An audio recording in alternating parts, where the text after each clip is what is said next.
Thank you for joining the Missing Half podcast, where we're discovering what's missing in manufacturing and B2B marketing.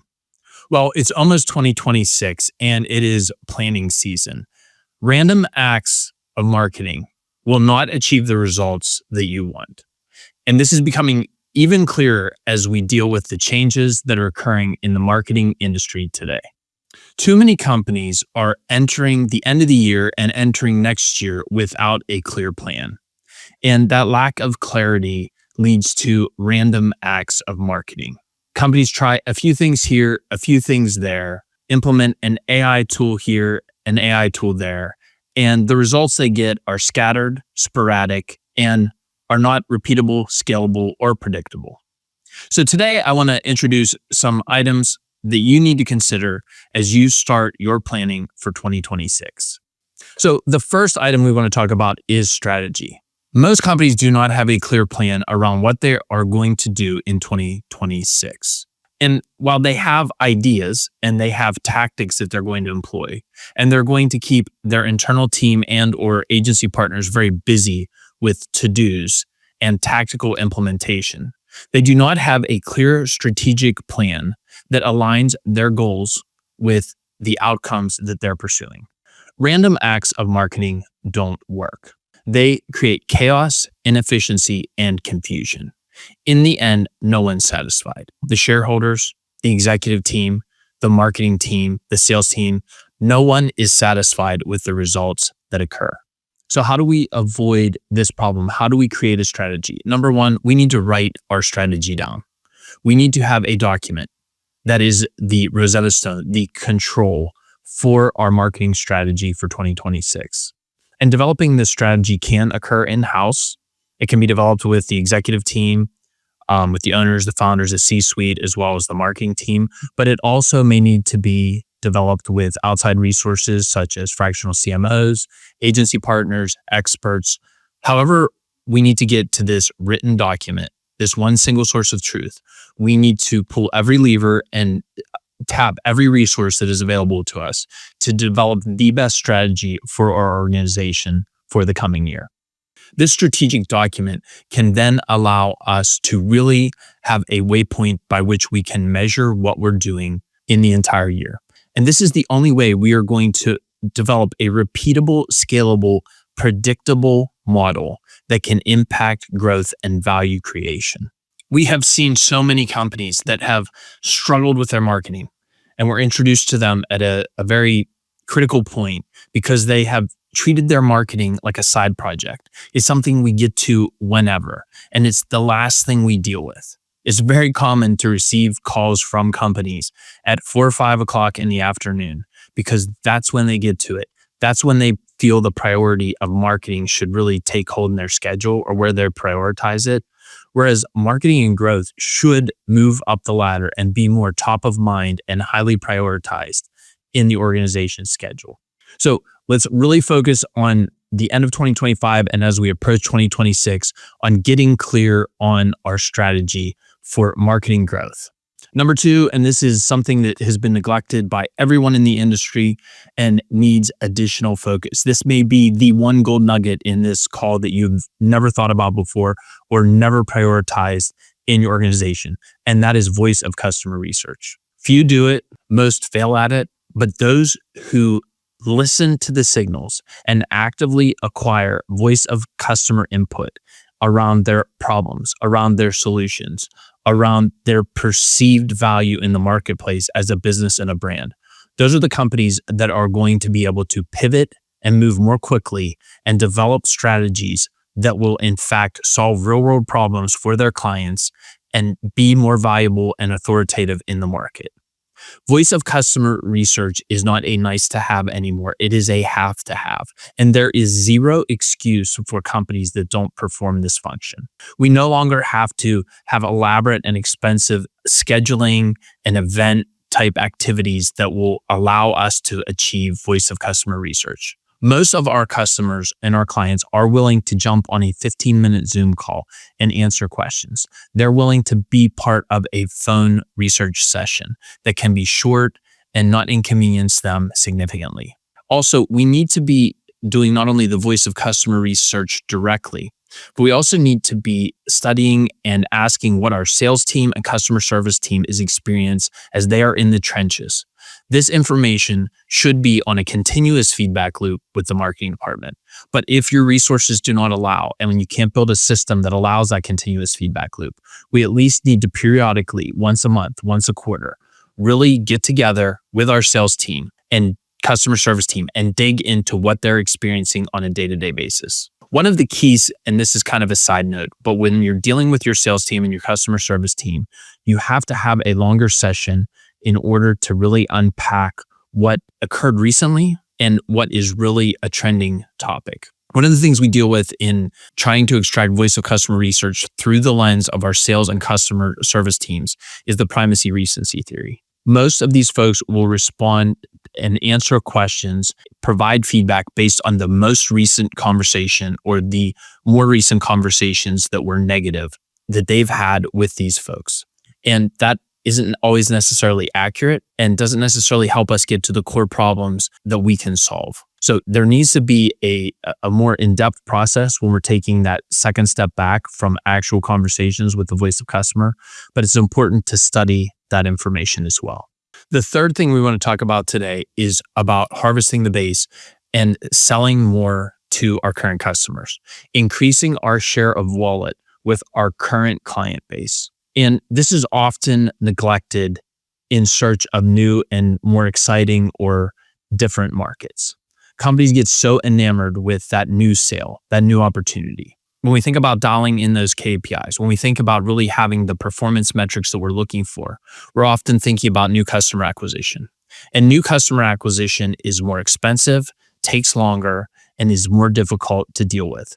The easiest path to predictable profitability and better revenue growth is through your current clients. It is the easiest, it is the quickest, it is the most efficient, and it is the least costly. And we time and time again see customers who only want to talk about how do we have a growth marketing program, and they are not interested in talking about selling more and grabbing more share of wallet with their current clients. They only want to focus on pursuing new markets. If you do not have a plan to harvest your existing customer base, to sell more, to upsell, cross-sell, aftermarket sale, or get a larger share of their wallet, this is a huge gap and needs to be addressed in your 2026 planning.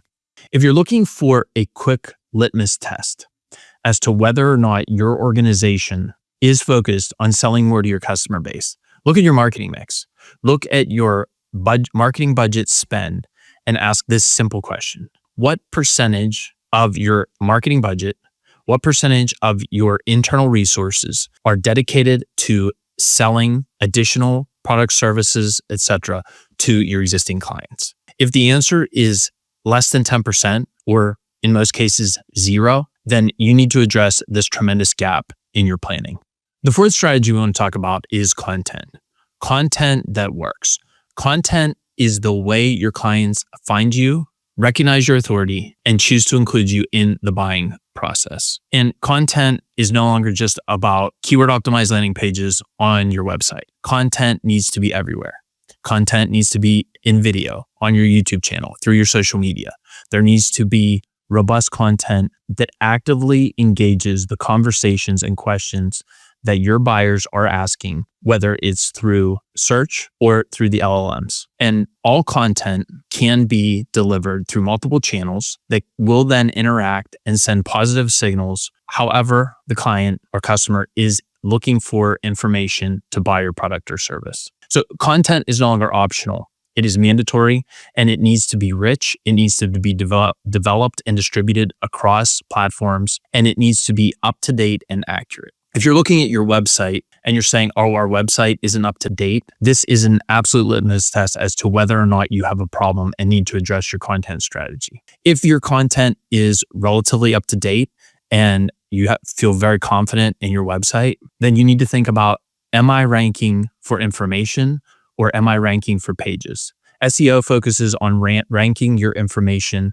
and ranking those pages on search. When we look at LLM, AEO, GEO, whatever letters you want to ascribe to dealing with AI and AI search, we're looking at ranking information so that we're earning share in the knowledge graphs and in the responses that the AI tools reference and then generate responses for the folks who are using those tools.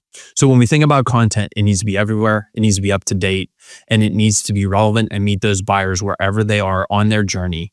So we're beyond the idea of, well, do we have full funnel content? We have to have full funnel content. We have to have content that attracts, that provides more information, authority, and then that converts. And then we have to be available wherever our viewer is searching so that they can make a purchasing decision that includes our organization.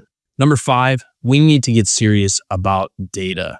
The promise of AI interacting, automating, optimizing, and just overall improving the marketing function and our go-to-market strategies will be missed by those who do not build strong data foundations in the balance of 2025 and 2026. The tools are moving. AI is advancing rapidly. And while that's amazing, and there's going to be so many opportunities to take advantage of AI tools, agents, and different applications that can just absolutely jettison what we're trying to do with the marketing function. If there is not strong data behind it, your organization will lose. You will be way behind. And this is a tremendous David and Goliath opportunity for challenger brands to catch up. For those who have less resources, who are not as advanced as some companies who've been out there slugging it away in SEO for 10 years, who've been building good content and inbound strategies for a long time with a lot of resources and a lot of staff. This is the opportunity for challenger brands or those who want to catch up to really invest in data and make sure that they have the foundation with which they can use the AI tools to rapidly move their organizations forward. And there's so many different ways we can look at data.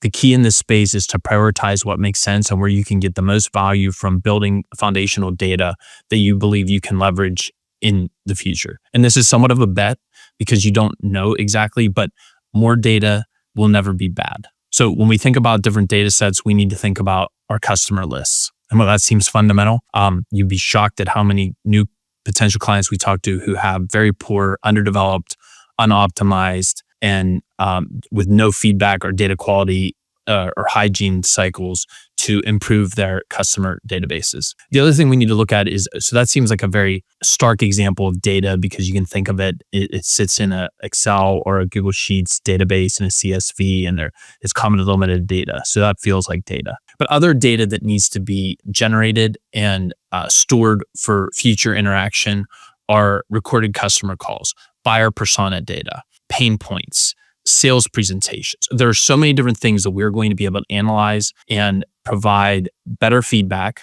and optimize in the future if we have data. If we look forward and then all of a sudden it's 2027 and we're looking back and there's some AI tool that will, for instance, analyze all of our sales conversations for the past 2 years and help us really extract what the customer pain points are and where we lose sales conversations because we're talking through the real customer pain point and we're really talking through their objections as opposed to really identifying those and dealing with them. That's a world I want to live in. I want to live in a world where I can have that data, I can look at it, I can analyze it at scale, develop statistically significant models that will allow us to understand where the real problems are, where the roadblocks are, and how we can advise additional tests in the future to improve that sales presentation, that marketing presentation, whatever it is. So in this example, that all sounds wonderful, but if we don't start recording those conversations, we will not have anything to analyze. And we all know that AI is fast and the amount of data doesn't really matter. So we need to approach this from a more data is better standpoint as we start to accumulate information. In the future, we'll be able to say things like, well, we don't really need to record or track that data set because it was not significant or there was no value to it, but no one knows what that looks like right now. So the more data we accumulate is better. So when we think about the 5 strategies we talked about today, while they are not exhaustive, they will improve your outcomes in 2026 and beyond if you focus on them. And those strategies are 1, have a strategy. Number 2, listen to your customers. 3, harvest the base. 4, focus on content. And 5, pay attention to your data. Thank you for joining the Missing Half podcast today, where we're discovering what's missing in manufacturing and B2B marketing. Like, share, subscribe. Have a great day.